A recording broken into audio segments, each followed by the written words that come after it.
Anthony Davis, but he was the second best player on the championship team. When Luka wins the championship, by the way, he just led them to the finals last year. It's been all NBA 5 times. He's going to be the best player on the championship team. So to me, it seems like they didn't want to pay Luka. The NBA has seen its fair share of shocking trades, franchise-altering moves that shake the foundation of the league.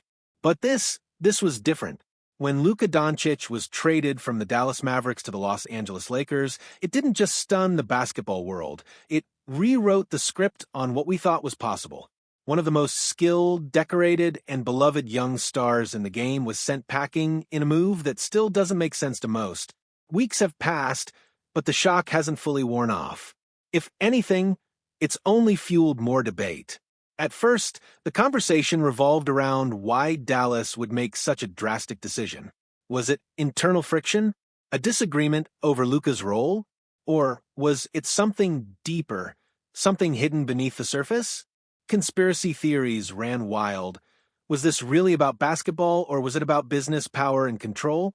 But as time passed, the conversation shifted. I'm going to go with an easy one for me. Yeah. And this, hopefully this is non-controversial, but he was my teammate, and he's also one of the best players in the world. And to coach in the NBA, you need one of the best players in the world. It's Luka. Now, it's not just about why Luka was traded. It's about how he was treated. The Mavericks front office didn't just move on from their franchise player. They seemingly went out of their way to justify it. In the weeks following the trade, reports surfaced about Luka's conditioning, his leadership, his attitude, as if the Mavericks were trying to convince the world that trading away a generational talent was somehow the right move. That didn't sit well with a lot of people. Former players, NBA legends, and even Luka's former teammates have come to his defense, pushing back against the criticism and calling out the Mavericks for how they handled the situation. The narrative is no longer about Luka being a problem. It's about how Dallas let go of a superstar and tried to rewrite history in the process. Today, we're diving into the biggest reactions from the players, analysts, and insiders who are standing up for Luka. From fiery callouts to blunt reality checks, the NBA world isn't just watching this trade unfold. Just the excitement of being able to add a caliber player like that, a generational talent like that to our franchise. It's something that's given me energy. They're making sure Luka's name doesn't get dragged through the mud. Because love him or hate him, you can't deny greatness. If there's one thing about Matt Barnes, it's that he's never been one to hold back. A tough, no-nonsense competitor in his playing days, Barnes has carried that same energy into his media career. And when it came to Luka Doncic's trade, he had plenty to say. Barnes didn't just criticize the Mavericks front office, he went straight for the top. In a fiery podcast episode, he unleashed one of the most brutal callouts of any NBA owner in recent memory. Mr. Deont, take a step back, take a seat. You know nothing about hard work or what it takes to be great. You married into money. Sit with this trade that you made. Hopefully, Anthony Davis gets healthy, and I wish the Dallas Mavericks the best moving forward, but shut the hell up. Man, we all know how good Luka is. We don't give a damn what you have to say. Just sit back and be an owner. Barnes didn't just question the decision-making of Dallas's ownership. He flat out discredited them. He painted a picture of a clueless billionaire who inherited power without understanding what it actually takes to build a championship team. And let's be real, he's not alone in that sentiment. From the moment Luka was traded, fans, players, and analysts have been scratching their heads, trying to figure out how the Mavericks could justify moving on from a generational superstar at just 25 years old. But instead of taking accountability, the organization seemed more focused on spinning the narrative, throwing out whispers about Luka's conditioning and leadership as if they needed to defend their decision. That's exactly the kind of thing that pisses off former players like Barnes, because if there's one thing NBA vets hate, it's when front offices disrespect the greats. Luka didn't deserve to be traded, but even more than that, he didn't deserve to have his name dragged through the mud after it happened. And if the Mavericks thought they could just spin their way out of criticism, well, Matt Barnes just made sure that wasn't going to happen.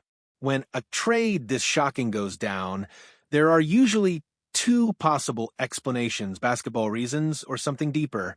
For Paul Pierce, this wasn't just a basketball move. This was ego at play. In a recent podcast episode, the Celtics legend didn't hold back his disbelief, calling out the Mavericks front office for turning their backs on their entire future. Man, it's just like it's some egos that got involved in all of this.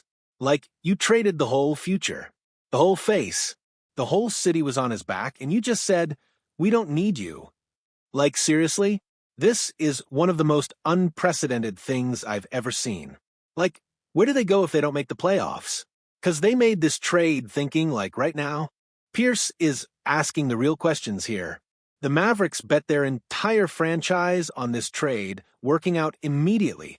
There was no backup plan, no rebuilding process, just an all-in move that now has zero guarantees. But why? That's where his theory gets interesting. He believes this wasn't just about basketball, it was about control. Someone in the Mavericks front office, or maybe even ownership, wanted to prove a point. Was Luka getting too much influence? Was there tension behind the scenes? Did the Mavericks just want to show they were in charge? Because let's be real, you don't trade away a player like Luka Doncic unless there's more going on behind the scenes. And now, if the Mavericks don't make the playoffs, this goes from questionable to catastrophic. And speaking of catastrophic decisions, Jalen Rose had something to say about the financial side of all this. Rose has seen a lot of bad trades in his time, but when he looked at this one, he saw something even worse, a franchise that wasn't willing to commit to greatness. In a televised discussion, Rose didn't hold back. To me, it seems like they didn't want to pay Luka. So, for me, if you don't want to pay Luka, then just sell the team. That's how I feel about it. Because if you ain't going to pay somebody with what he's accomplished already, I don't know where the money's going to go. Rose didn't just call out the trade itself. He questioned the entire direction of the Mavericks as a franchise. Because let's be honest, if you're not willing to pay for a once-in-a-generation player like Luka, what's the plan? This isn't some borderline all-star. This isn't a guy you have concerns about developing. This is Luka Doncic, one of the most dominant young players we've seen in decades. And yet, instead of building around him and securing their future, the Mavericks let him walk. And for what? To save money? To avoid a supermax contract? That's not just a bad move, that's a franchise failure. And this is where the conversation takes a turn, because Luka isn't just gone. He's motivated. If history has taught us anything, it's that the greatest players never forget. Michael Jordan had his "I took that personally" moments. Kobe Bryant had the Mamba mentality, turning every slight into fuel. LeBron James rewrote his legacy after the decision. And Luka? We're about to witness his version of that story. This trade isn't the end of Luka Doncic's greatness, it's the beginning of his revenge tour. And the Mavericks? They just handed him every reason to make sure the NBA never forgets their mistake. The debate will rage on for years. Was this the right move? Did the Mavericks just throw away a dynasty? Will Luka take his game to a level we've never seen before? Only time will tell. But one thing is for sure, this trade will never be forgotten. And neither will Luka Doncic.